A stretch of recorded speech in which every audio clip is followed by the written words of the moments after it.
Stories shape how we see the world. Voice of Witness is an award-winning oral history nonprofit harnessing the transformative power of storytelling. We work with individuals and communities impacted by injustice, helping them document their lived experiences through oral history, telling their own stories in their own words.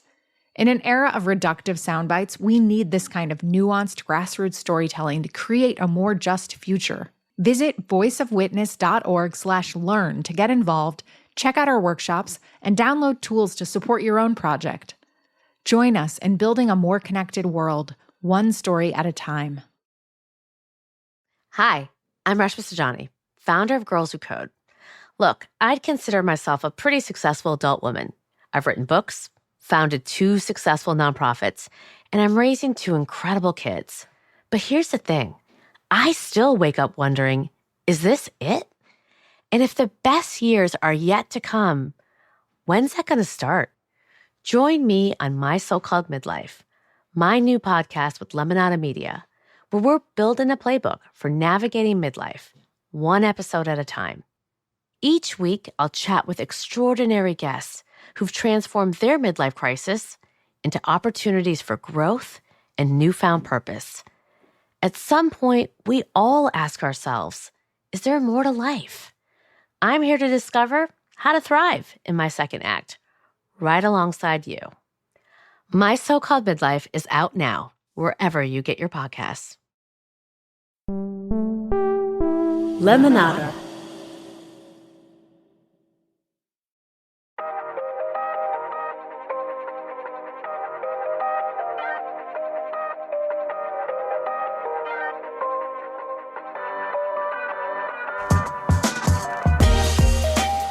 Hello and welcome to Good Things. I am your host, Gloria Riviera. So, reason number 1 for why I'd argue this is a pretty awesome job. I get to host, with the help of a stellar team, this series for you, in which we get to talk to people who are working to make good things happen in a world that might not always inspire, total confidence. Fair to say? One of our goals here is to empower you, our listener, to help. And here's the good news. It's not that hard. It's essentially about being aware of communities that are already organized, of being inspired by the stories you hear from the people leading them. These organizations could use your help, any kind of help you can give. Today, we are talking to a woman who certainly knows the value of helping people. Dr. Carmen Rojas is the president and CEO of Marguerite Casey Foundation. She is one of the most powerful women in U.S. philanthropy. For more than 2 decades, Dr. Rojas has worked with foundations, financial institutions, and nonprofits. Her goal is simple: to help improve the lives of working-class people across the country. So, I love a simple question, and I will ask one right now. Why does she care? Why does Carmen care about working-class people in this country?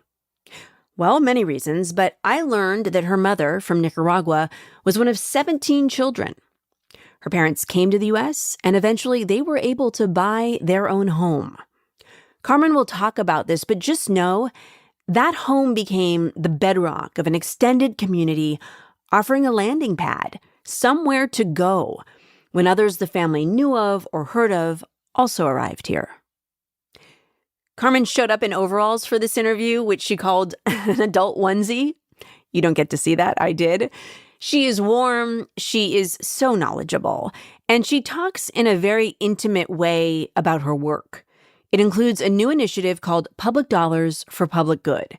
It provides support to grant recipients, organizing communities to reimagine what our world could be like if our public dollars were used to build a thriving multiracial democracy. Dr. Rojas, welcome to Good Things. Thank you so much for having me. Carmen, it is so nice to have you with us. And I'd like to start getting to know you a little bit. So if you don't mind, I've done my research. I've listened to a lot of your podcasts. You bring such warmth and you speak so openly. I really appreciate that. What I didn't hear a lot about was where you grew up, who your family is. Who are my people? Who are your people? Tell me who your people are. First, thank you so much for having me. I have a lot of people. My mom is from a small town, Nicaragua. She's one of 17. She was just like with 10 of her sisters this last week making nacatamales, which are the Nicaraguan version of tamales, with a bunch of my aunts in her small town with like 9 of her sisters. It's so bananas. My dad is from a small island off the coast of Venezuela called Margarita, like in between Venezuela and Trinidad Tobago.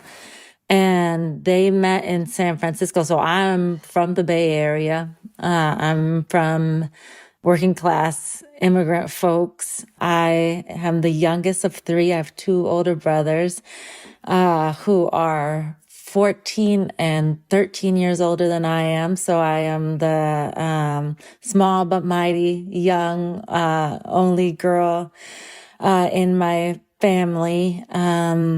I'm from a tribe. I was just saying this to somebody. We grew up, my parents were the first in their families to immigrate, and they both ended up in San Francisco. And my mom in the 70s, like back before the internet, like filled out everybody's paperwork to come to the United States at a very different moment in this country, and was able to bring over her siblings and bring over their families. And most of my family lived in this apartment complex just outside of San Jose. And we would spend our holidays doing these crazy, like, Catholic processions through this apartment complex because we dominated this apartment complex. And so I come from a tribe of people who took care of each other. You know, when you have 17 aunts, my mom is the second eldest, you know, my younger aunts were about the same age as my older brothers. And so we grew up in a multi-generational family that was really down for each other.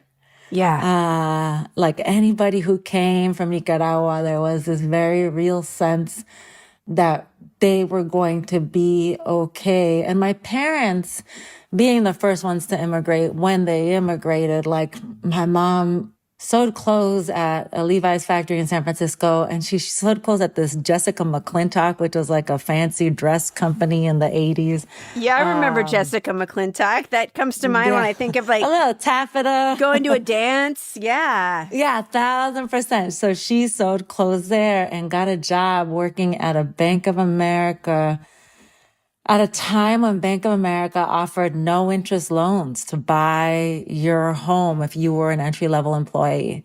And so she was able to buy a house in San Francisco. And so my parents, they rooted. They were like the roots for everybody that came to the United States. So we, for most of my life, had people living with us. And this whole idea of being in solidarity and being in relationship and caring for and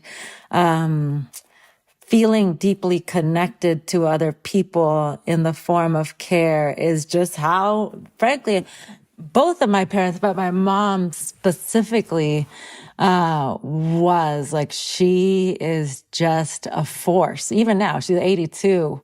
Well, can you skip to, as you proceeded with your education, do you recall a growth moment of clarity at any point, whether that was from someone who was a mentor or someone who was a family member? But I read about your last job in graduate school in Gavin Newsom's office. I read that you were a Fulbright Scholar in 2007. Along that very, I mean, I'm thinking in my mind this, you know, trajectory of acknowledgement, what we would call it, I'm using air quotes, but success, right?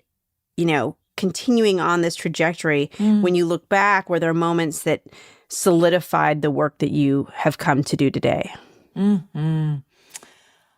I went to community college. So I went to a high school with then like 4,200 kids, second largest high school in the state of California, where about 1,000 kids would start in ninth grade, maybe 700 would graduate. Wow. And I am the product of the last generation of affirmative action programs in the state of California. And so I was really lucky in high school to be in English lit classes for all 4 years. English, math, science, like the core classes that you take in high school with the same small group of all students of color and majority teachers of color. I wasn't really into it. Like classes were too big, but I always loved to read, and I ended up going to a community college. My first set of classes in community college, I was a student in this program called Puente, and my first professor was a young Chicano from Hawaii. And I remember thinking, like, what are you talking about? Like, I just can't even imagine, like, there are Latinos everywhere. Like, San Jose was just the center of the universe for me. And, I was through classes with Tom, and there's Tom Moniz. I learned to love to read. It was like the first time that I read books where I saw myself, or saw cousin characters to me. Like I read The House on Mango Street. I read I was just going to ask you what you read. Like, do you remember any of those books? Song of Solomon. Song of Solomon by Toni Morrison. Like I remember reading Song of Solomon and getting to like the last couple of pages, and I think it's Pilate that says, I wish I would have known more people so I could have loved more people. And it was just like this breakthrough, and Tom would take us to these concerts. So I saw my first concert with my friends who were in the same community college, and it was like we saw The Roots, Rage Against the Machine, and the Wu-Tang Clan. Wait, as part of school? And like he would just take us. He was like young, and like I think about it now, and I'm like, wow, what an amazing thing. He would just like orchestrate all of these things, and his wife then was like an up and coming chef. She had just finished, I think, culinary school. And so they encouraged me to run for like the community college student council, and had me, and she would cater all of these events. And now she's like a famous chef. And so I feel like that experience to me of being able to actually see myself out in the world, right? Like outside of my tribe, outside of my city, outside of my community, being able to pick up books, being able to listen to music, being able to eat food, and realize that I am tethered to so many other people outside of community, and that tethering wasn't only about connection, but it was about care. It was like he was a radical. Like he was like the most radical person I'd ever met, like a squarely of the left. And it opened up both imaginary world through literature and political world through being, right? Like the intersection of knowing that there is a different world that is possible, and that we are all protagonists in making that happen. I feel like that is, I think about that time often, especially like when I'm like, I'm a foundation president. It's so bananas. Well, I mean, what I think of when I listen to you is that you move from one very tight-knit community very gracefully into what would become another tight-knit community with a different kind of identification, right? An expansion. So let's move into your work, because it's coming up on 4 years that you've been with the Marguerite Casey Foundation. So what happened? You were obviously very skilled with your work before. You had an impressive CV. I mean, but how did it happen that you got the call? What did that first conversation look like? Did you think you would get the job? I didn't know. So I was on the board of the foundation before, and my predecessor announced that she was going to retire. And I'd reached this point at Workers Lab where it was almost now 5 years. And the group of people that I'd hired to build Workers Lab with me were getting sharper. And they were just like, really, they were ready to lead. And I never want to be in a position where I am blocking somebody's brilliance. Like when it's time for me to go and somebody else to lead, I want to be able to know that soon. Yeah. I don't want to catch on to, I don't want to be like 30 years later and there she is. Like that's never my impulse, or mode. And so we started having an internal conversation at the same exact time. And then I started having these conversations with the board and really started having a super candid conversation about my beliefs in philanthropy. Like I, at my core, know that, with or without donors, with or without foundations, people come together everywhere to fight for a better life for themselves, for their families, for their communities. And if we have a job, it is to make a more even terrain in that fight, right? And, philanthropy, has a pretty robust culture of credit taking. So I was very clear. I was like, we're not going to take credit for anything that anybody does. There's no attribution. There's no, like, we gave somebody this money and then they did this thing and that's because of us. Like, we are just at our best.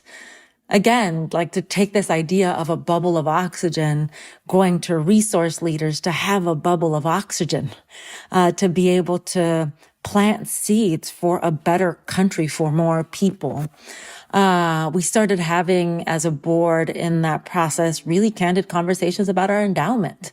And up until then, it was like our endowment was seen as a vehicle to fuel our grant making. So just like, as like, a step back, most foundations have an endowment, and most of that endowment is invested in the market. And most times it's at counter purposes. So a clear example is like you're invested in oil and gas, but you fund climate justice work. Or you're invested in community security, but you're invested in guns. Most institutions have spent very little time assessing where their money is invested in so that they can do the grant making. And it's usually, by law, it's like a 5-95 split. So you give out 5% of your money, of the money that's in the endowment, and 95% of the money remains in the market, most of the time working at cross purposes to your grant making. So let me just pause there.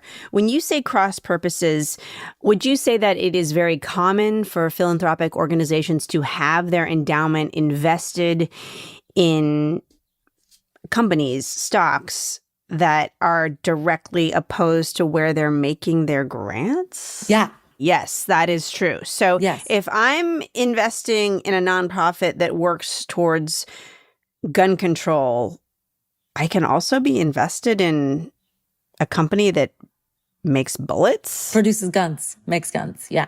Yeah. Okay, let's just let that sink in because that is news to me. Okay. Yeah. Okay. I mean, I think that's the thing about philanthropy that I feel is an important part of my job is not just talking about the 5% small part of our grant making and make visible the entirety of our work, which is we act as an investor. We're an investor.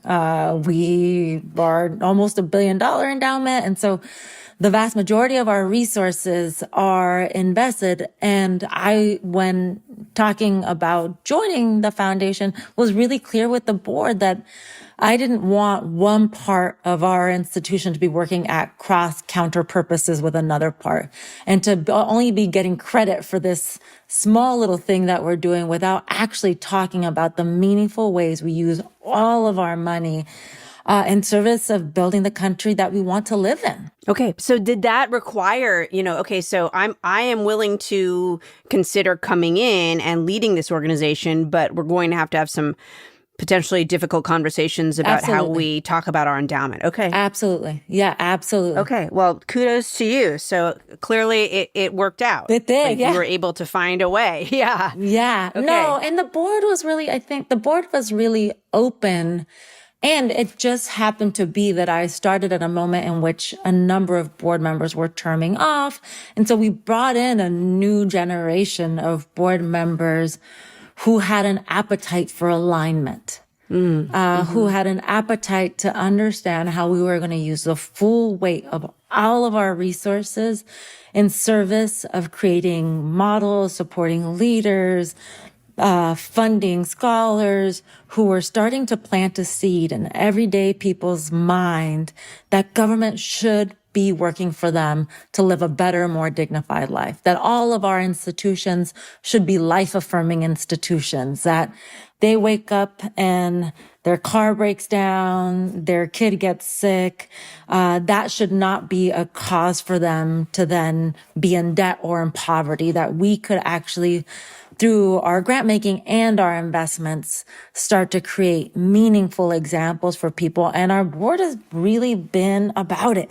It's been a fantastic turn. So from when I started to now,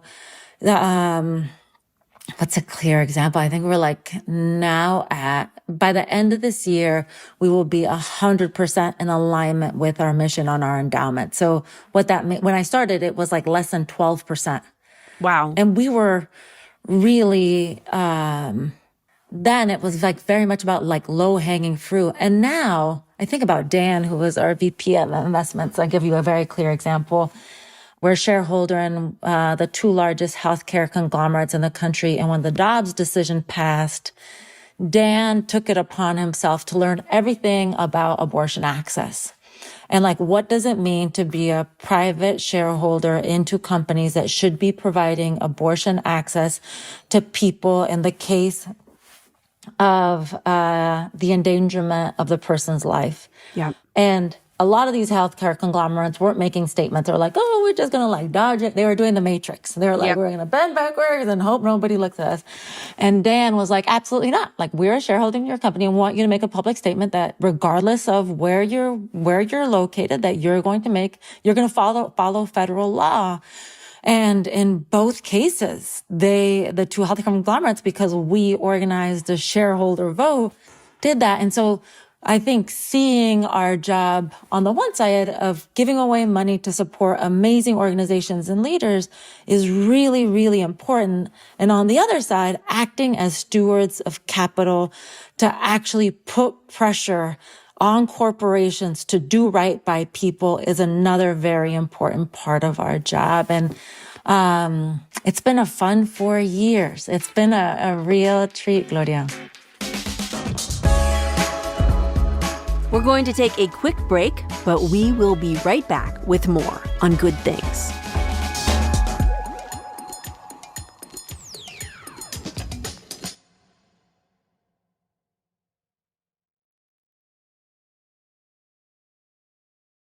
Interested in the power of first-person storytelling? The Voice of Witness book series documents the oral histories of people directly impacted by and fighting against injustice. Each collection supports historically excluded communities to tell their own stories in their own words. The books feature a diversity of voices, including those of refugees and immigrants, incarcerated people, communities displaced from public housing, farm workers, indigenous peoples, and more. These powerful stories highlight crucial issues and expose the impacts of harmful narratives and policies, laying the groundwork to build solidarity and movements for change. Voice of Witness books are read and used by thousands of educators, organizations, and advocates across the country each year. Visit voiceofwitness.org/read to learn more, access free resources, and get involved. Want more from your favorite Lemonada Media podcasts while supporting the shows that help make life suck less? Subscribe to Lemonada Premium today. As a subscriber, you'll unlock exclusive bonus content like never-before-heard interviews, behind-the-scenes moments, bonus episodes, and so much more, It's easy to sign up no matter what podcast app you use. On Apple, you can just click the Lemonada logo in the Apple Podcast app and hit subscribe. For all other podcast apps, head to lemonada.supportingcast.fm to subscribe. That's lemonada.supportingcast.fm.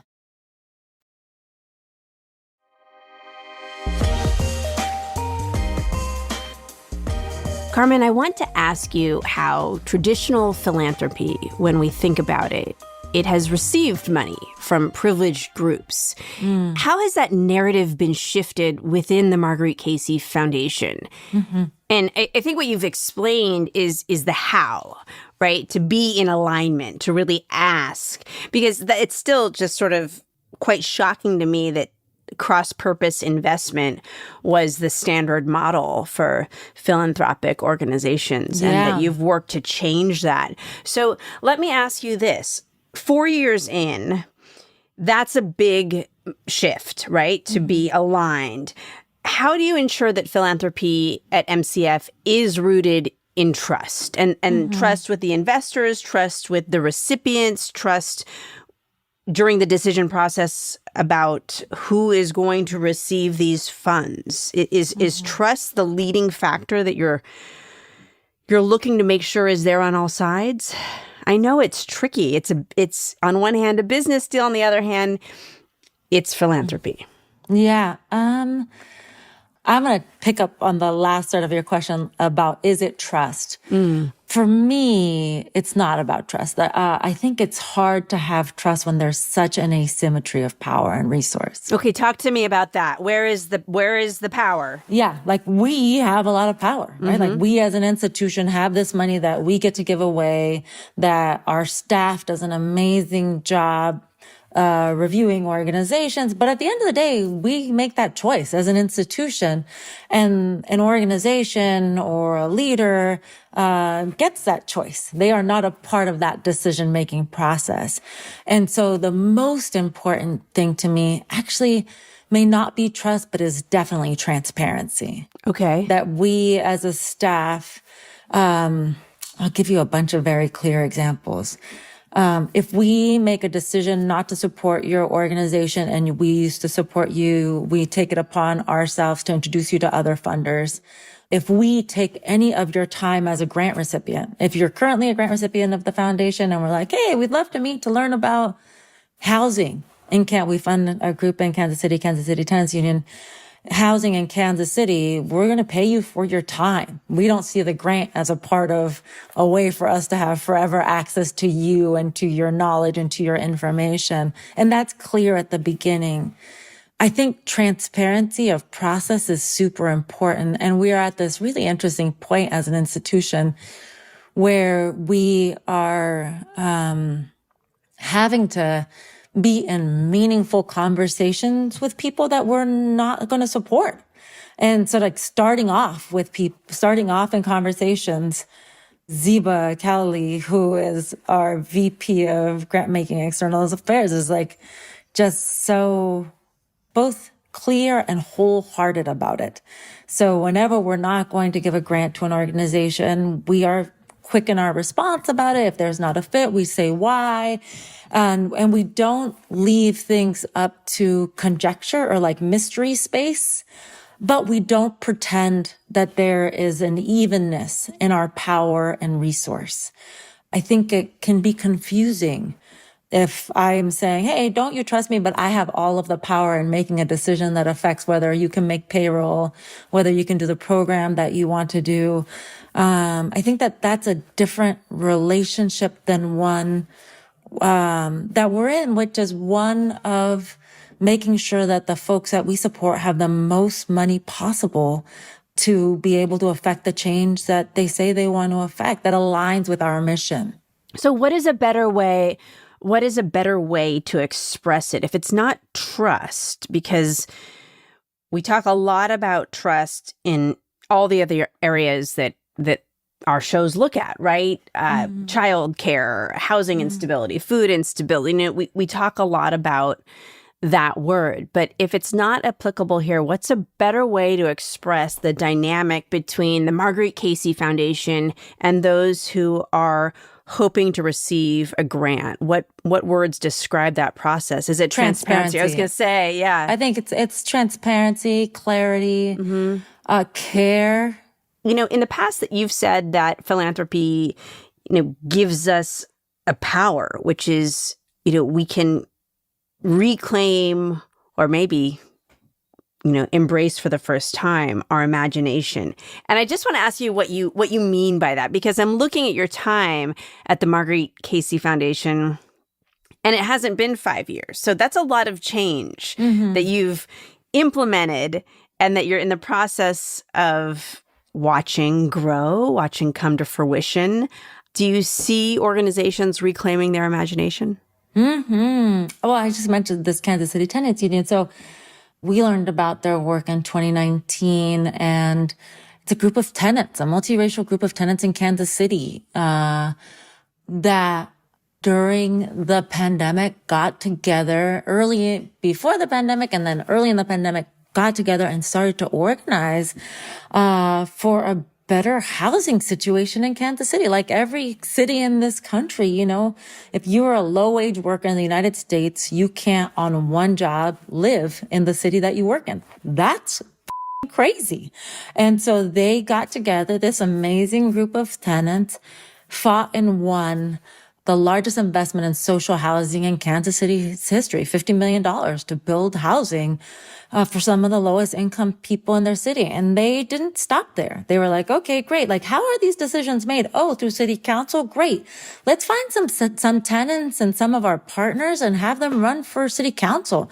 And they ran a slate of people, and 4 of the 6 people they ran won city council positions in a city that's a strong city council city. So I feel like that for me is a snapshot of what resourcing and organization that is in alignment with what we're doing created. It's like opening the aperture, right? So it's like being able to say, hey, brothers and sisters, we have a problem. And you have that problem, and I have that problem, and hey, cousin, I have that problem too, and Theo and Thea, we have that problem. This housing is not enough. It's too expensive. These jobs don't pay us enough money, but we think that the government should be able to provide us housing. We think that that's a thing that government should be able to. It once did that. And to be able to fight for that and then continue to build on a win in such a way that allows working people in this country to be the protagonists in the story that we want for the future of us, right? Like, there's no better example for me of a multiracial democracy than people coming together in their community, identifying something that's not working, being in relationship and in solidarity and fighting to change those conditions, like seeing their power.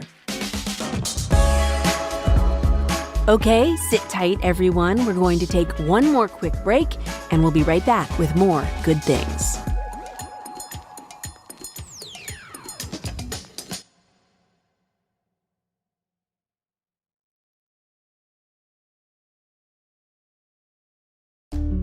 Want a sneak preview of hot new audiobooks? Then check out Your Next Listen, a new podcast from Lemonada Media and Simon & Schuster Audio. We've got everything: the hottest new thrillers, best-selling celebrity memoirs, and swoony romances. And these aren't tiny clips either. They're entire chapters you can listen to. Your Next Listen is out November 11th, wherever you get your podcasts. Hi, I'm Emily Deschanel. And I'm Carla Gallo, and we're excited to tell you about Boneheads, our new Bones rewatch podcast. I played Dr. Temperance Brennan. And I played Daisy Wick, and we are going to watch from the very beginning. We're going to watch the episodes. We're going to reminisce. We're going to laugh. We're going to cry. We're going to tell behind-the-scenes stories. We're going to go on tangents. A lot of tangents. So whether you're a seasoned Bones fanatic or a newcomer looking to dip your toes into the wild world of forensic anthropology, this show is for you. Boneheads from Lemonada Media is out now wherever you get your podcasts.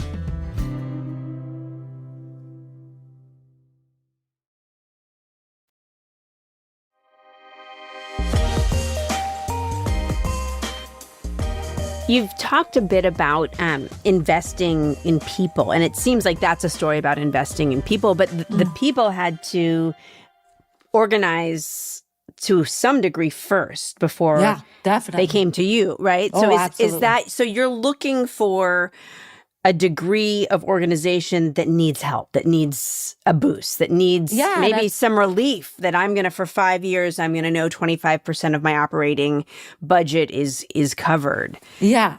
What are some of the things that people say to you once the grant is received and they're able to spread their wings a little bit? Are you in touch with people? Are you checking in, or are your colleagues checking in and relaying messages? I imagine it's is it 2 steps forward, 1 step back, or what are moments that stick with you? Yeah. This is like high reward, low risk work. Lydia. Like it is 1,000%. Like anybody who says philanthropy is difficult, I'm like, man, my mom sewed clothes. My aunts cleaned houses. My dad drove a truck and delivered food. Like, this is not hard work. This is high reward, low risk work. And so This is not that. I'll say like, we do a very good job of not bothering people.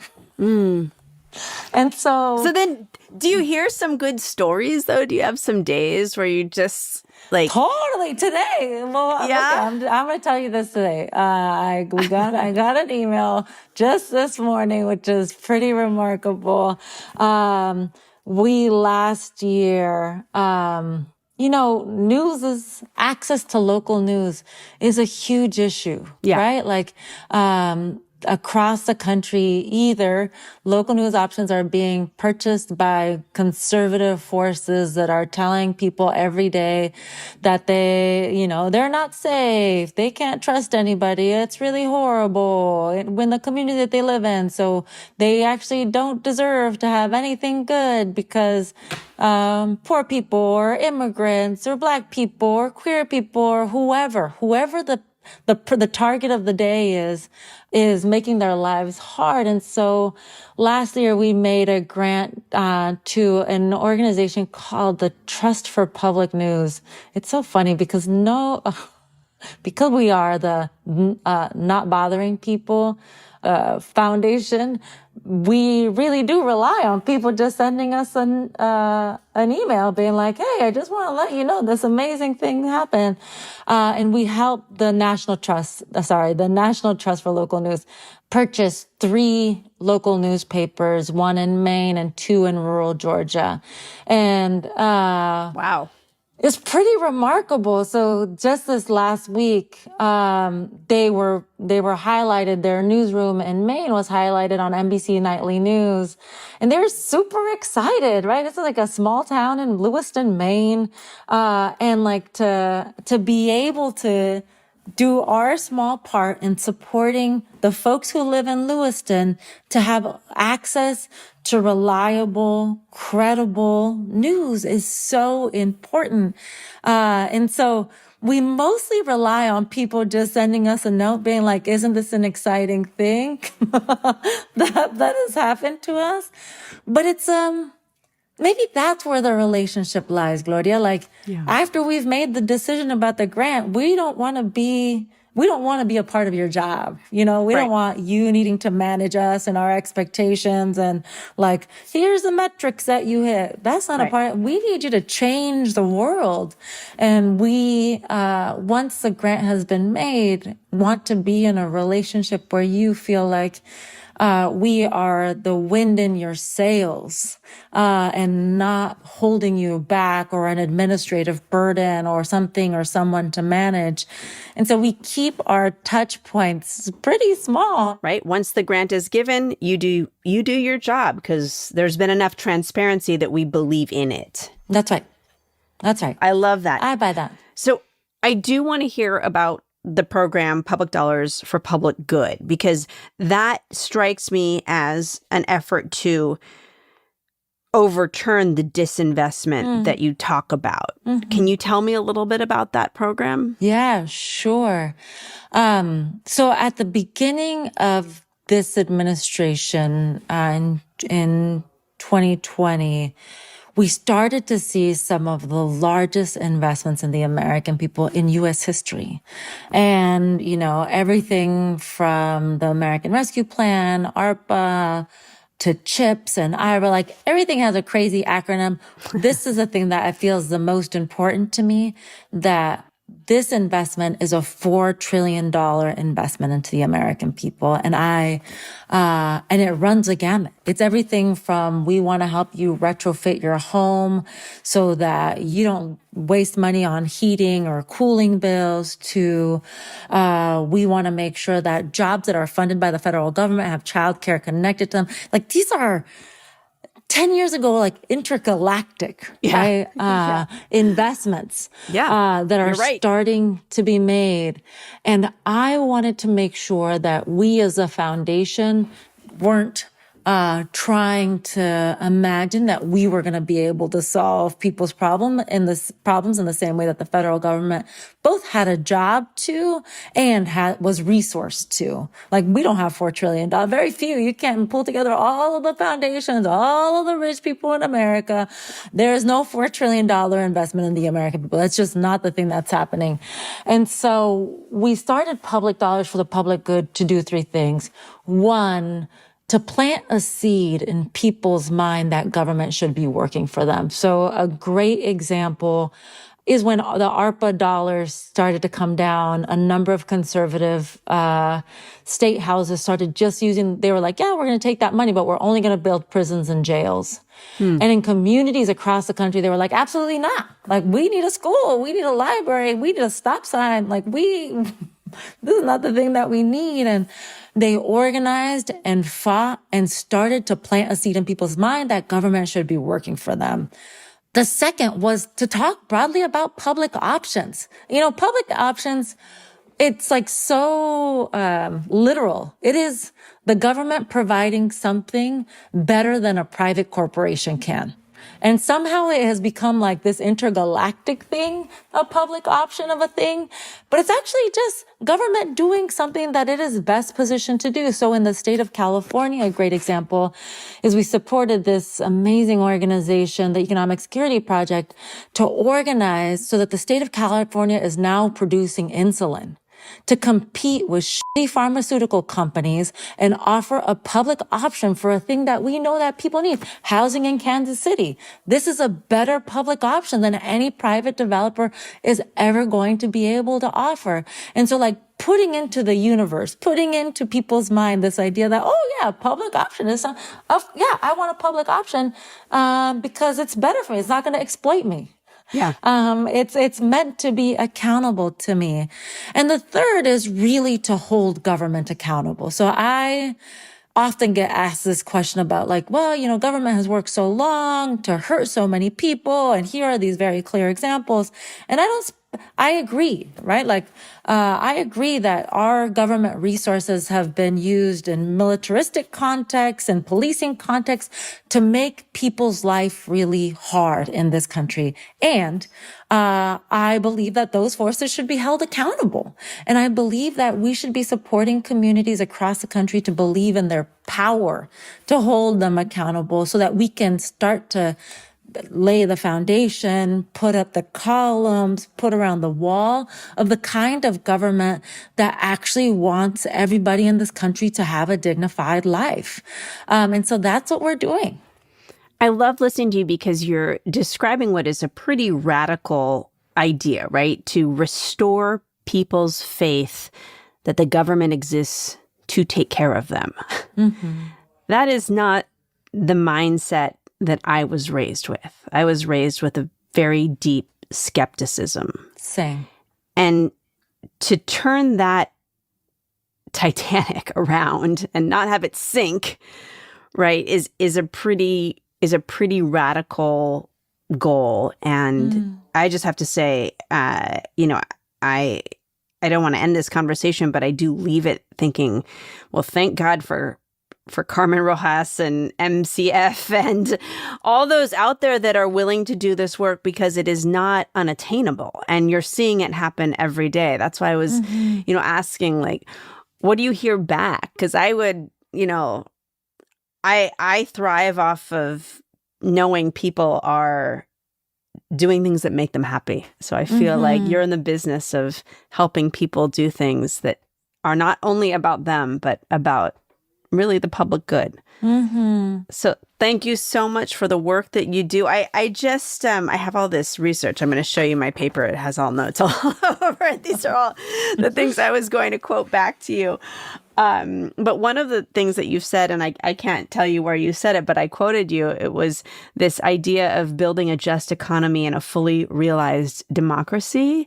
And I think that's a beautiful statement and one that is certainly coming from someone who's not willing to give up. So thank you for being unwilling to give up, Carmen. Thank you, Gloria. And the other thing I wanted to say is that you're a Peloton girl. I was going to ask you my final question. How do you keep sane? How do you keep sane? And how do you keep how do you keep going? Because our girl Robin Arzón had an amazing New Yorker feature this week. She did? Yes. Our queen? Our queen. I'm a number one Pelatino. Yeah, it's like one of the gifts of this job is we have a book club and get to do these amazing conversations. We're about to do this. I think it's our first one of the year is this week with. This is an MCF book club. Mm-hmm. Yeah, man. I need to look at the job options. We send out books for free if you sign up to listen to it. And our first in person one was with Ross Gay. He is an author. He's a poet, and he has this amazing book. I learned about him from this book called The Book of Delights, where every year for a year he writes something about something that delights him. And it's like not always something easy.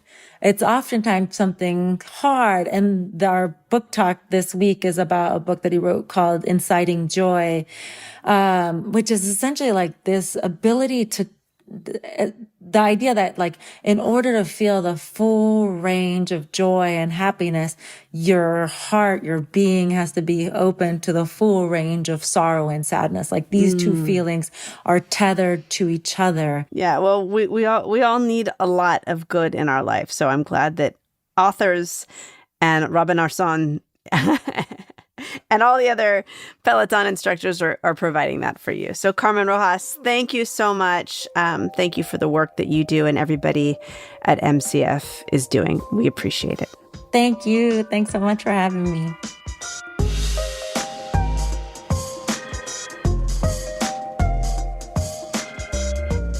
Thank you for listening to Good Things. This episode is presented by the Marguerite Casey Foundation. This series is produced by associate producer Donnie Matias. Our supervising producer is Jamila Zahra Williams. Mixing and sound design by Noah Smith. Steve Nelson is our SVP of Weekly Content. Executive producers are Stephanie Whittles-Wax and Jessica Cordova Kramer. Help others find our show by leaving us a rating and writing a review.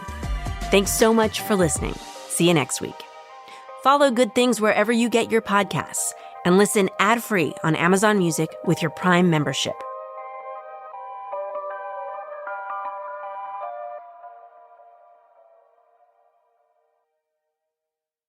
Are you looking for ways to make your everyday life happier, healthier, more productive, and more creative? I'm Gretchen Rubin, the #1 best-selling author of The Happiness Project, bringing you fresh insights and practical solutions in the Happier with Gretchen Rubin podcast. My co-host and happiness guinea pig is my sister, Elizabeth Craft. That's me, Elizabeth Craft, a TV writer and producer in Hollywood. Join us as we explore ideas and hacks about cultivating happiness and good habits. Check out Happier with Gretchen Rubin from Lemonada Media. Hi everyone, Gloria Riviera here, and we are back for another season of No One Is Coming to Save Us, a podcast about America's childcare crisis. This season, we're delving deep into 5 critical issues facing our country through the lens of childcare: poverty, mental health, housing, climate change, and the public school system. By exploring these connections, we aim to highlight that childcare is not an isolated issue, but one that influences all facets of American life. Season 4 of No One Is Coming to Save Us is out now wherever you get your podcasts.